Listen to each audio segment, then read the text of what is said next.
Aqui está o guião reescrito em português de Portugal, mantendo o mesmo tom, estilo e tipo de gancho, com cerca de 3.000 palavras, pronto a copiar. As empresas construíram baterias maiores, introduziram carregamento mais rápido e expandiram redes de carregamento. Mas esta preocupação ainda não desapareceu por completo. Seja a Tesla ou a BYD, ambas tentaram reduzir este problema. Mas ainda não se encontrou uma solução única que funcione em todo lado e em todas as situações. Mas agora a Mazda deu um passo que chamou a atenção de toda a indústria automóvel. A parte mais surpreendente é que desta vez não recorreram a uma nova bateria nem a nenhuma tecnologia de carregamento revolucionária. Em vez disso, decidiram trazer de volta um motor que a maioria das pessoas acreditava ter desaparecido há anos. É o mesmo motor rotativo que outrora foi a identidade da Mazda, mas que gradualmente desapareceu do mercado. Agora, a pergunta é: o que está uma tecnologia com 50 anos a fazer no mundo moderno dos veículos elétricos? Será que a Mazda adotou realmente uma ideia que outras empresas continuaram a ignorar? Vamos descobrir por que é que a Mazda tomou esta decisão, como funciona esta tecnologia, e se pode realmente tornar-se um novo desafio para gigantes como a Tesla e a BYD. Mas antes de avançarmos no vídeo, se ainda não subscreveste o nosso canal, garante que o fazes agora. Nesta parte do vídeo, a primeira coisa a compreender é por que é que a Mazda é considerada uma empresa que costuma escolher um caminho diferente da maioria dos outros fabricantes. Sempre que se fala em EVS ou nova tecnologia, nomes como Tesla, BYD e Toyota surgem primeiro. A Mazda, no entanto, não é tão discutida. Isso não significa que a empresa seja pequena ou lhe falte tecnologia. Pelo contrário, a Mazda sempre seguiu uma abordagem diferente. Em vez de perseguir todas as novas tendências, a empresa procura primeiro compreendê-las bem e só depois desenvolve a sua própria solução. A Mazda começou a sua jornada em 1920 em Hiroshima, no Japão. Nessa altura, a empresa não tinha qualquer ligação direta aos automóveis. No início, fabricava produtos de cortiça e ferramentas mecânicas. Portanto, a empresa que hoje conhecemos pela fabricação de carros começou, na verdade, numa indústria completamente diferente. Com o passar do tempo, a Mazda decidiu entrar no negócio automóvel. Depois, em 1931, a Mazda apresentou o seu primeiro veículo, chamado Mazda Gol. Era um pequeno caminhão de 3 rodas. Pelos padrões de hoje, parece um veículo muito simples, mas naquela época foi um passo importante para a empresa. Este veículo ajudou a Mazda a começar a construir a sua identidade na indústria automóvel. Depois disso, a empresa avançou gradualmente para os carros de passageiros e começou a criar a sua própria reputação única. Um dos maiores pontos fortes da Mazda é considerada a sua filosofia de engenharia. A empresa não se foca apenas em apresentar novidades. Em vez disso, procura desenvolver tecnologia que possa manter-se útil durante muito tempo. É por isso que a Mazda por vezes toma decisões que inicialmente parecem invulgares ou um pouco arriscadas. Mas a empresa sempre acreditou que, se uma tecnologia tem potencial, pode ser melhorada e usada de forma eficaz. Se repararam, a Mazda não costuma fazer grandes alardes como muitos outros fabricantes principais. Não organiza eventos gigantescos de palco de poucos em poucos meses nem apresenta cada nova tecnologia como algo que vai mudar o mundo. Em vez disso, a empresa concentra-se mais na engenharia e no desenvolvimento de produto. É por isso que, muitas vezes, as novas tecnologias da Mazda só são amplamente discutidas depois de já terem chegado aos clientes na estrada.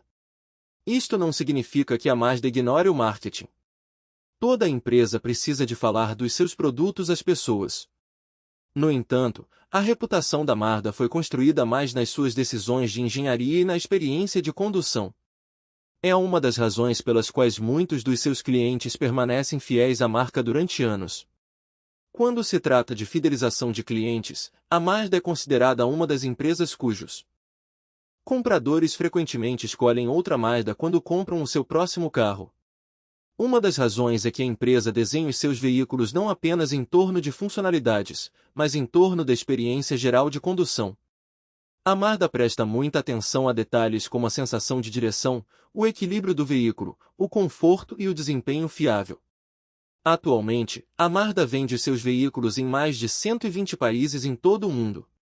Isto mostra que a empresa não está limitada ao Japão e tem uma forte presença global. Todos os anos, a Mazda vende cerca de 1,2 milhões de veículos. Embora este número seja inferior ao de gigantes como a Toyota ou a Volkswagen, é ainda suficiente para colocar a Mazda entre os principais fabricantes automóveis do mundo. Se olharmos para a gama atual da Mazda, SUVs como o CX-5, o CX-60 e o CX-90 estão entre os seus modelos mais populares. Estes veículos têm registrado uma forte procura em vários países. Com estes modelos, a Mazda tem se concentrado em oferecer conforto, segurança, qualidade de construção sólida e uma experiência de condução equilibrada. É por isso que muitas pessoas os preferem, não só para o uso diário, mas também para viagens de longa distância. Outra coisa que distingue a Mazda é o esforço em oferecer uma sensação premium sem tornar os seus veículos extremamente caros. Os materiais da cabine, o acabamento, o conforto dos bancos e o design interior fazem muitas vezes lembrar carros muito mais caros.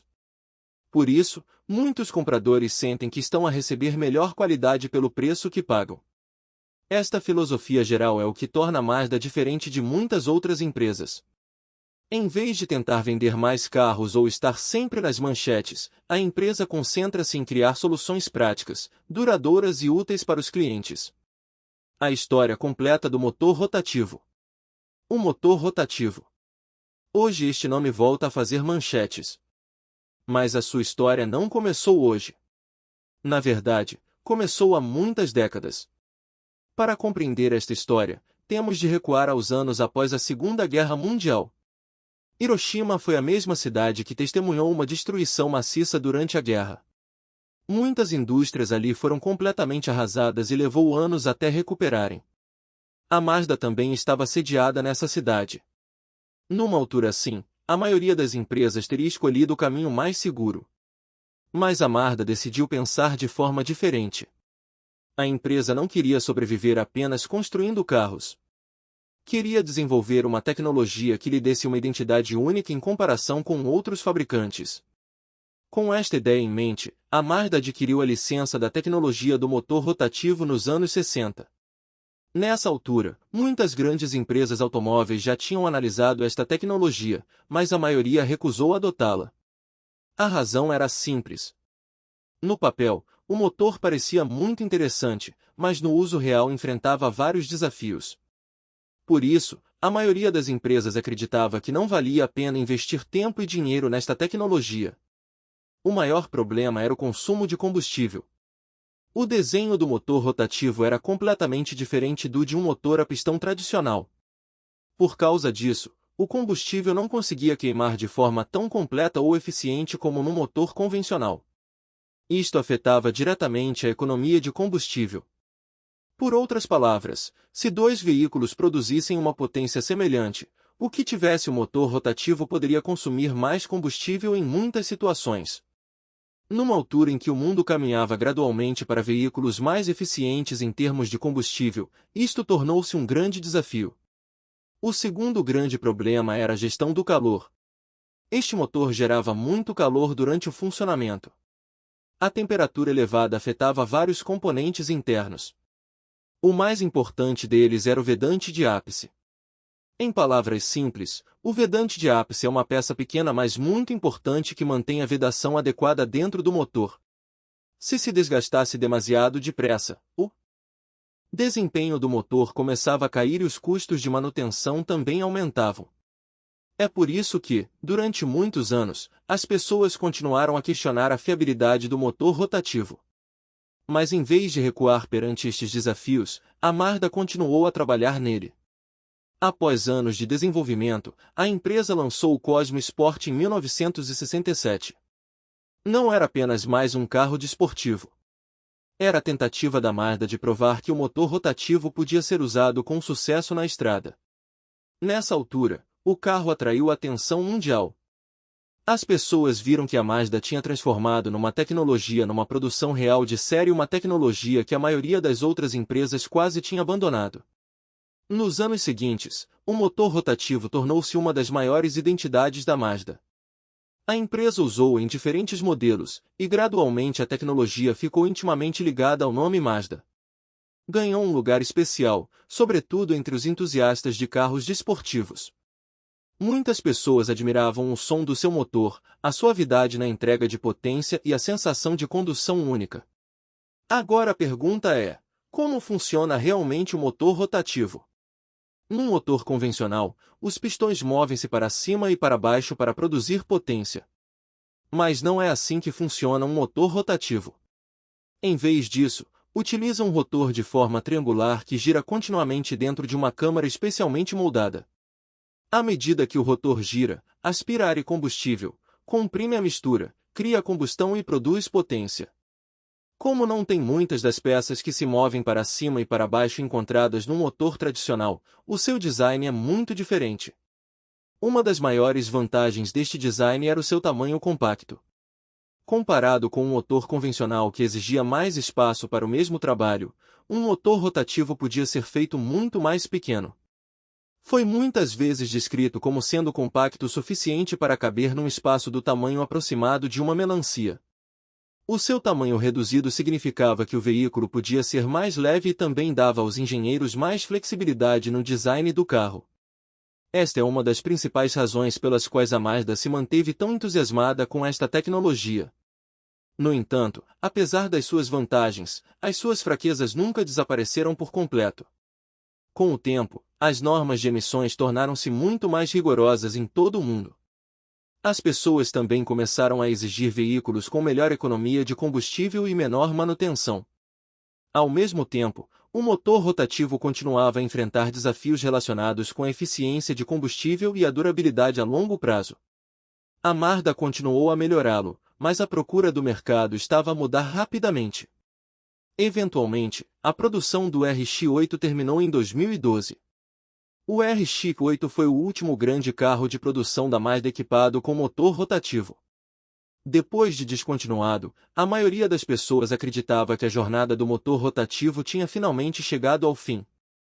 Parecia uma tecnologia que tinha conquistado um lugar único na história automóvel, mas que não conseguia acompanhar os tempos em mudança. Mas a história não terminou ali. A Mazda nunca esqueceu por completo o motor rotativo. Os engenheiros da empresa continuaram a trabalhar nele, questionando se as suas antigas fraquezas poderiam ser resolvidas com tecnologia moderna. Muitos anos depois, essa pergunta recebeu uma nova resposta. A única diferença é que desta vez o motor rotativo já não se destinava a mover as rodas. Em vez disso, foi-lhe atribuído um papel completamente novo no mundo dos veículos elétricos. E é aí que começa verdadeiramente a nova história da Mazda. Por que é que a Mazda trouxe de volta o motor rotativo? Agora a pergunta é: quando a maioria das empresas em todo o mundo estava concentrada em construir baterias maiores e sistemas de carregamento mais rápidos, por que é que a Mazda decidiu trazer de volta a sua tecnologia rotativa com décadas de existência? A resposta está num problema dos EVs em que quase todos os compradores ainda pensam hoje. Conduzir um veículo elétrico é uma ótima experiência. É silencioso, entrega potência instantânea e é confortável no dia a dia. Mas assim que as pessoas pensam numa viagem longa, surge sempre a mesma pergunta: e se a bateria ficar fraca pelo caminho? Haverá uma estação de carregamento à frente? Haverá fila de espera? E quanto tempo vai demorar a recarregar? Esta preocupação continua a ser uma das maiores razões pelas quais muitas pessoas hesitam em comprar um EV. Uma solução simples poderia parecer ser uma bateria maior, mas uma bateria maior não significa apenas mais autonomia. Também aumenta o peso do veículo, o preço, e exige mais matérias-primas para ser produzida. Portanto, simplesmente tornar a bateria maior não pode ser a resposta para todos os problemas. A Mazda olhou para esta questão de forma diferente. A Mazda acreditou: e se o carro não precisasse de uma bateria muito grande o tempo todo? E se pudesse conduzir principalmente com o motor elétrico enquanto a bateria recarregava automaticamente sempre que necessário? Nesse caso, o condutor não teria de se preocupar constantemente em voltar a carregar. Esta ideia deu origem ao conceito do extensor de autonomia. A Mazda usou esta tecnologia no MX-30R EV. À primeira vista, muitas pessoas podem pensar que é apenas mais um híbrido, mas a forma como funciona é bastante diferente. A coisa mais importante a compreender é que o motor rotativo neste veículo não move as rodas diretamente. Normalmente um motor a gasolina envia potência para as rodas, mas não é assim que funciona o MX-30R EV. Aqui as rodas são movidas inteiramente pelo motor elétrico. Isto significa que a experiência de condução continua a parecer a de um EV puro. O motor rotativo tem apenas uma função. Quando a carga da bateria desce abaixo de um certo nível, começa a funcionar e atua como um gerador para produzir eletricidade. Essa eletricidade é depois enviada para a bateria, garantindo que o motor elétrico continua a receber a energia de que precisa. É por isso que a Mazda não vê isto como o regresso do antigo motor rotativo, mas como um papel completamente novo para ele. Antes, o motor movia diretamente o veículo. Agora, o seu único trabalho é gerar eletricidade. Por causa disso, o motor já não precisa de funcionar a velocidades constantemente variáveis. Pode funcionar numa gama de operação mais estável e eficiente, o que ajuda a reduzir muitas das suas antigas fraquezas. O que mudou no novo motor rotativo? Até agora, já compreendemos por que é que a Mazda decidiu trazer de volta o motor rotativo, mas simplesmente reaproveitar o motor antigo não seria suficiente. Se todas as suas fraquezas anteriores tivessem permanecido, esta tecnologia provavelmente não teria durado muito novamente. É por isso que a Mazda não se limitou a trazer o motor de volta. Redesenhou vários dos seus componentes mais importantes. A primeira grande melhoria foi a injeção direta. Nos motores rotativos mais antigos, o combustível não conseguia queimar de forma tão completa ou eficiente quanto deveria. Por causa disso, a eficiência de combustível sofria e algum combustível saía do motor sem ser totalmente queimado. No novo sistema, o combustível é entregue na câmara de combustão de forma muito mais precisa. Isto ajuda a melhorar o aproveitamento do combustível. Não significa que todos os problemas tenham desaparecido, mas em comparação com a versão antiga, o processo de combustão foi melhorado. A Mazda também fez melhorias importantes no próprio sistema de combustão. Quando o combustível queima de forma mais eficiente, o motor também funciona de forma mais eficiente. Ao mesmo tempo, desperdiça-se menos energia desnecessariamente. É por isso que o novo motor rotativo foi concebido para oferecer um desempenho mais equilibrado do que antes. O calor sempre foi uma das maiores queixas relativamente ao motor rotativo. As temperaturas elevadas colocavam tensão extra em muitos componentes internos. Desta vez, a Mazda deu muito mais importância à gestão térmica. Todo o processo de como o calor se move dentro do motor e como é removido rapidamente foi redesenhado. Além disso, os canais de arrefecimento também foram redesenhados. A sua função é fornecer arrefecimento de forma mais eficaz a diferentes partes do motor. Se a temperatura do motor se mantiver sob controle, os componentes internos sofrem menos tensão. A Mazda também melhorou o fluxo de ar em torno do motor para que o calor em excesso possa escapar mais rapidamente. Outra atualização importante é o uso do revestimento de carbono tipo diamante, ou revestimento DLC. Trata-se de um revestimento especial de superfície dura aplicado a componentes que sofrem atrito constante. A vantagem é que as peças se desgastam mais lentamente e continuam a ter um desempenho consistente durante mais tempo. Além da indústria automóvel, este tipo de revestimento também é usado em várias outras indústrias de alto desempenho. Se sempre houve uma fraqueza amplamente discutida do motor rotativo, foram os vedantes de ápice. Estes pequenos componentes são responsáveis por manter a vedação adequada dentro do motor. Nos motores antigos, tendiam a desgastar-se relativamente depressa, aumentando as preocupações com a manutenção. A Mazda diz que desta vez usou novos materiais e um novo design para os vedantes de ápice, de forma a melhorar a sua durabilidade. O seu desempenho real só se tornará claro após um uso prolongado, mas a empresa deu claramente atenção especial a esta área. O objetivo de todas estas mudanças é o mesmo: fiabilidade, ou seja, tornar o motor mais confiável do que antes. O motor rotativo sempre foi conhecido pelo seu tamanho compacto e funcionamento suave.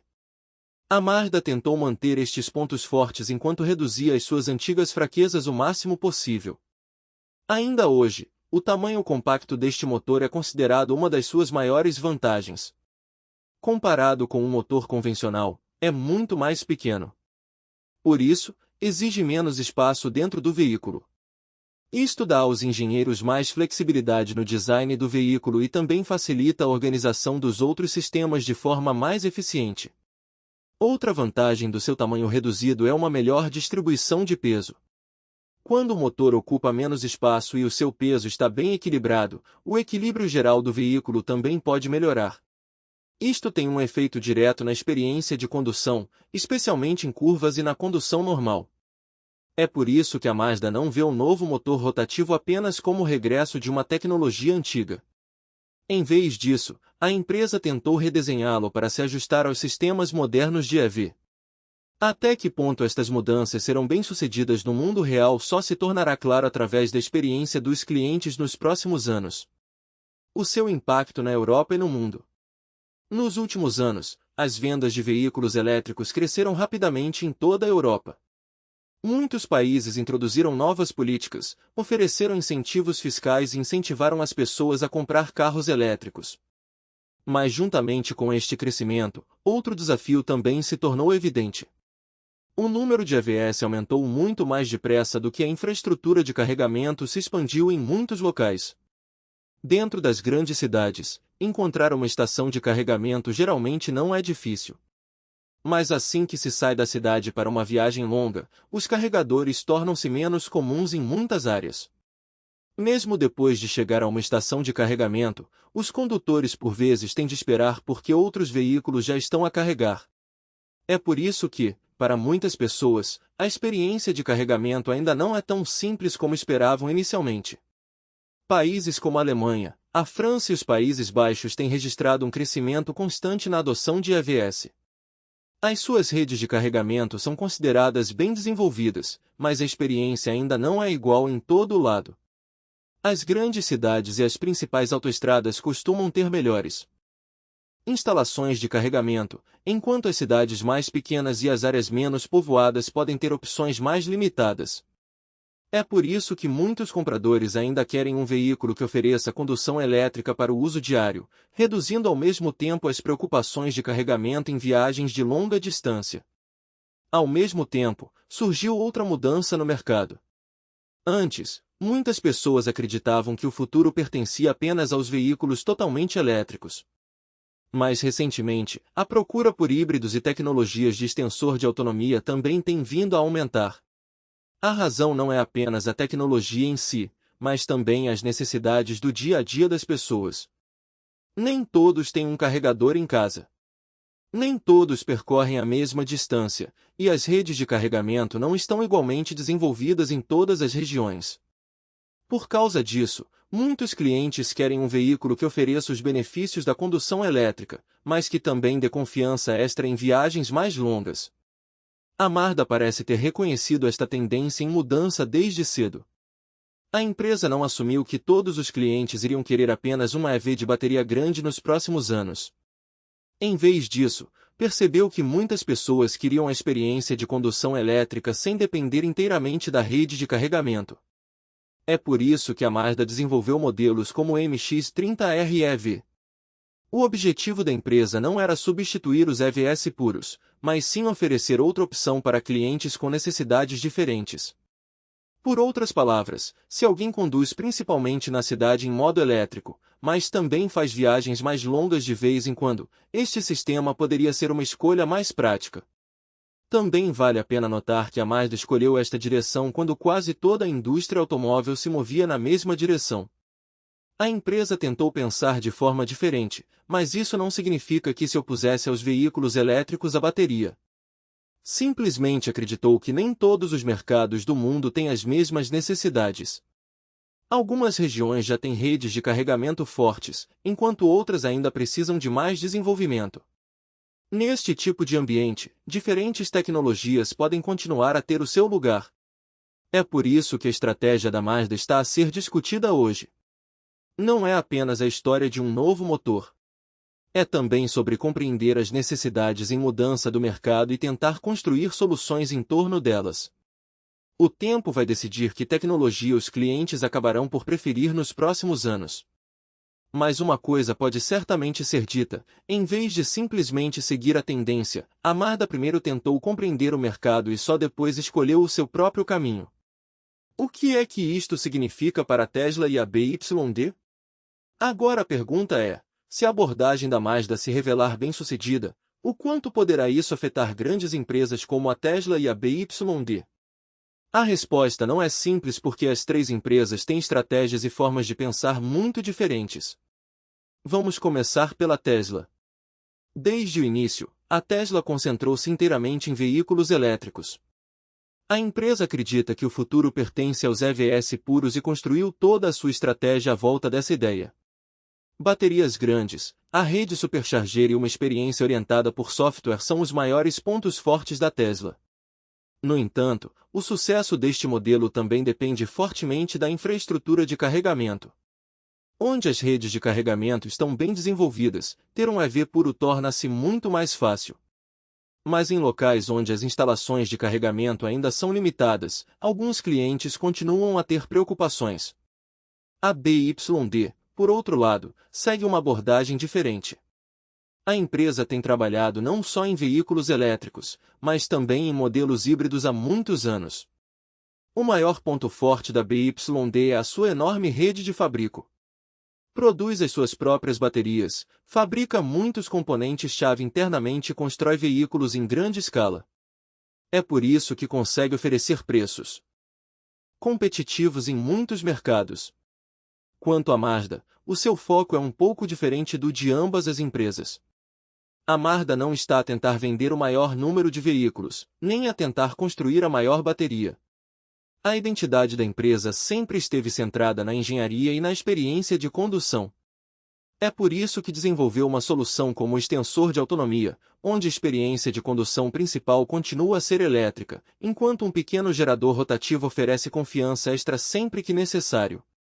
Outra coisa importante sobre a Mazda é que costuma posicionar-se mais perto do segmento premium. Isto significa que não compete apenas pelo preço. Em vez disso, a empresa procura oferecer melhor qualidade de construção, melhor equilíbrio e uma sensação de condução única. Portanto, a sua estratégia não é competir diretamente com a Tesla ou a BYD, mas sim oferecer um tipo diferente de escolha. A concorrência aqui não é apenas sobre escala, mas também sobre ideias. O ponto forte da Tesla é o seu ecossistema de EV. O ponto forte da BYD é a sua escala de fabrico. A Mazda, entretanto, tenta encontrar um caminho diferente através da sua abordagem de engenharia. Qual estratégia se revelará mais bem-sucedida no futuro vai depender do mercado e das necessidades dos clientes. Mas uma coisa é clara, a Mazda mostrou que nem todos os problemas dos EVs têm de ser resolvidos com baterias maiores ou mais estações de carregamento. Por vezes, uma forma diferente de pensar também pode dar uma resposta. Planos futuros e aversão a hidrogênio. A Mazda não está apenas a olhar para as necessidades de hoje, mas também a tentar preparar-se para o futuro. Parte dessa visão é o motor rotativo a hidrogênio. Embora esta tecnologia ainda esteja numa fase inicial, a Mazda já registrou patentes relacionadas com ela, mostrando que a empresa está a explorar diferentes opções energéticas para o futuro. A ideia da Mazda é que, tal como o motor rotativo funciona agora como gerador para produzir eletricidade, o mesmo sistema poderia um dia funcionar a hidrogênio.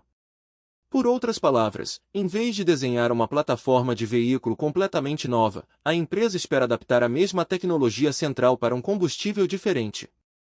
Por agora, isto continua a ser um plano futuro, mas a Mazda continua a sua investigação nessa direção. A Mazda não é a única empresa a falar de hidrogênio. O Japão tem investido em tecnologia de hidrogênio há muitos anos. O governo japonês e vários fabricantes automóveis veem o hidrogênio como uma das possíveis opções energéticas para o futuro. A Alemanha também está a trabalhar em vários projetos de hidrogênio, especialmente para a indústria e o transporte pesado. A Coreia do Sul lançou várias iniciativas para construir um ecossistema de hidrogênio, enquanto alguns países do Médio Oriente estão a fazer grandes investimentos na produção e exportação de hidrogênio verde. No entanto, um ponto importante deve ser compreendido. Construir um veículo movido a hidrogênio sozinho não é suficiente. Também são necessárias estações de reabastecimento de hidrogênio, uma rede de distribuição e sistemas de armazenamento seguros. Sem essa infraestrutura, não será fácil para a tecnologia chegar aos clientes do dia a dia. É por isso que o hidrogênio ainda é visto como uma possibilidade futura, mas a adoção em larga escala pode demorar tempo. A ideia única da Mazda é que, se a infraestrutura de hidrogênio se tornar suficientemente forte no futuro, a empresa poderá não precisar de desenhar um veículo completamente novo. Em vez disso, quer desenvolver uma plataforma que possa ser adaptada a diferentes fontes de energia. Por outras palavras, o mesmo sistema que hoje funciona como extensor de autonomia a gasolina poderia também ser adaptado para funcionar a hidrogênio no futuro. Se isso se tornar possível, poderá representar mais um passo na evolução dos sistemas de energia dos veículos. O mundo dependeu primeiro, principalmente de motores tradicionais a gasolina e a diesel. Depois vieram os híbridos e os veículos elétricos a bateria. Agora, alguns especialistas acreditam que o hidrogênio poderá encontrar o seu lugar em certas aplicações nos próximos anos. No entanto, ninguém sabe exatamente quando ou até que ponto isso vai acontecer. É por isso que a Mazda não está a depender inteiramente de uma única tecnologia. Em vez disso, continua a explorar diferentes possibilidades. O objetivo da empresa não é prever o futuro, mas manter opções práticas prontas que possam responder às necessidades de mercado em mudança. A rapidez com que o hidrogênio se vai desenvolver nos próximos anos vai depender em grande parte dos custos de infraestrutura e das políticas governamentais. Se achaste a informação de hoje útil e queres continuar a ver vídeos simples, fiáveis e fáceis de perceber sobre carros, EVs e novas tecnologias, garante que subscreves o canal.